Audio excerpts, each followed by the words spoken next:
আজকে তোমাদের জন্য নিয়ে এসেছি পনিরের একটা দারুণ রেসিপি, যেটা খুব সহজে তৈরিও হয়ে যাবে, আবার এর টেস্টও হবে অসাধারণ। তাই দেখো, এখানে আমি পনির নিয়েছি। এখানে আমি প্রায় 200 গ্রাম মতো পনির নিয়েছি। পনিরটাকে এইভাবে আমি একটু কেটে নিচ্ছি, এইভাবে স্লাইস করে।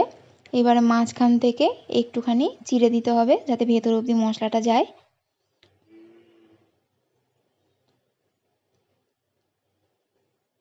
দেখো, এইখানে মশলাটাকে দিলে বেশ পুরো পনিরের মধ্যে মশলাটা খুব সুন্দরভাবে মিশে যাবে। এইভাবে আমি পুরো পনিরটাকে কেটে নিয়েছি। আর এখানে একটা বাটির মধ্যে দেখো কালো সর্ষে নিয়ে নিচ্ছি। এখানে আমি মোটা দানার কালো সর্ষেটা ব্যবহার করেছি। তোমরাও চেষ্টা করবে মোটা দানার কালো সর্ষেটা নিতে, কারণ এটাতে তেতো কম হয়। আর এখানে দেখো সাদা সর্ষে নিয়েছি ওই 2 টেবিল চামচ মতো। আর এখানে পোস্ত নিয়েছি 1 টেবিল চামচ মতো, আর 2টো লঙ্কা। আর এখানে দেখো 2 টেবিল চামচ মতো নারকেল কোড়ানো নিয়েছি। এবার এটাকে ভালো করে মিহি পেস্ট করে নিতে হবে। দেখো, খুব সুন্দর করে একটা মিহি পেস্ট বানিয়ে নিয়েছি। এবারে এর মধ্যে দিয়ে দেবো ফ্যাটানো টক দই। এখানে আমি প্যাকেটের টক দইটা ব্যবহার করেছি, যেহেতু এটার টকটা একটু কম থাকে। এখানে আমি 2 টেবিল চামচ মতো ব্যবহার করলাম। আর এখানে দিয়ে দিচ্ছি স্বাদ মতো নুন। আর এবারে দেবো সর্ষের তেল। এখানে 2 টেবিল চামচ মতো সর্ষের তেল আমি দিয়েছি। এবারে সমস্ত উপকরণগুলিকে একসাথে খুব ভালোভাবে মিশিয়ে নিতে হবে। এই রেসিপিটা এতটাই সুন্দর হয়েছিল যে এটা দিয়ে 1 থালা ভাত খাওয়া হয়ে গেছে। এর সাথে আর কোনো কিছুই লাগবে না। দেখো, ভালোভাবে মেশানো হয়ে গেছে। এবার এটাকে একটু সাইডে রেখে দেবো।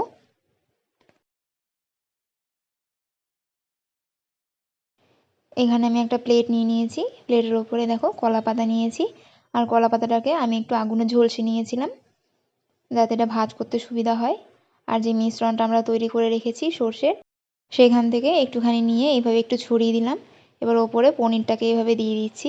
আর পনিরের মাঝে যে আমরা কেটে রেখেছিলাম তার মধ্যেও একটু এইভাবে ছড়িয়ে দিচ্ছি।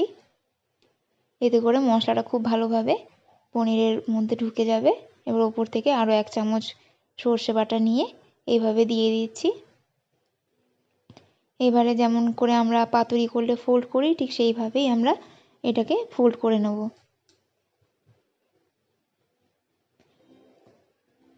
প্রথমে এইভাবে দুদিক থেকে ঢেকে তারপর এই সাইডগুলোকে এইভাবে বন্ধ করে দিলেই হয়ে যাবে। আমি কিন্তু এখানে সুতো দিয়ে বাঁধিনি, আমি এইভাবে খোলা অবস্থায় রেখেছিলাম। এবারে চলে যাব এগুলোকে ভাপানোর জন্য। এখানে একটা কড়াই নিয়েছি। কড়াইয়ের মধ্যে আমি 1 গ্লাস মতো জল দিয়ে দিচ্ছি। আর এখানে দেখো উপরে একটা ফুটো থালা আমি বসিয়ে দিলাম। তোমাদের কাছে যদি স্টিমার থাকে তাহলে অবশ্যই স্টিমারে তোমরা এটাকে স্টিম করে নিও। আমার কাছে নেই, তাই আমি এভাবে ফুটো থালার উপরে স্টিম করে নেব। আর এতে দেখো যে ভাঁজটা করেছিলাম সেই দিকটা আমি নিচের দিকে রেখেছি, যাতে ভাঁজটা খুলে না যায়। পাতুরিগুলো এভাবে দেওয়া হয়ে গেলে ওপর থেকে একটা ঢাকনা বন্ধ করে আমি এটাকে 15 মিনিট মতো স্টিম করে নেব। আর যতক্ষণ এটা স্টিম হচ্ছে, তোমরা কে কোথা থেকে আমার ভিডিও দেখছো অবশ্যই জানাতে ভুলো না।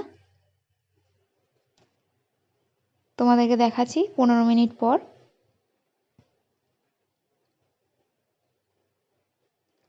দেখো কত সুন্দরভাবে এটা স্টিম হয়ে গেছে। এবার এগুলোকে নামিয়ে নিচ্ছি। গরম গরম ভাতের সাথে এই রকম যদি একটা পদ থাকে, সত্যি বলছি আর কিচ্ছু লাগবে না। এতটাই সুস্বাদু এটা খেতে হয়েছিল। দেখে যতটা সহজ মনে হচ্ছে, খেতে কিন্তু অসাধারণ লেগেছিল। ভিডিওটা ভালো লাগলে একটা লাইক দিয়ে যেও।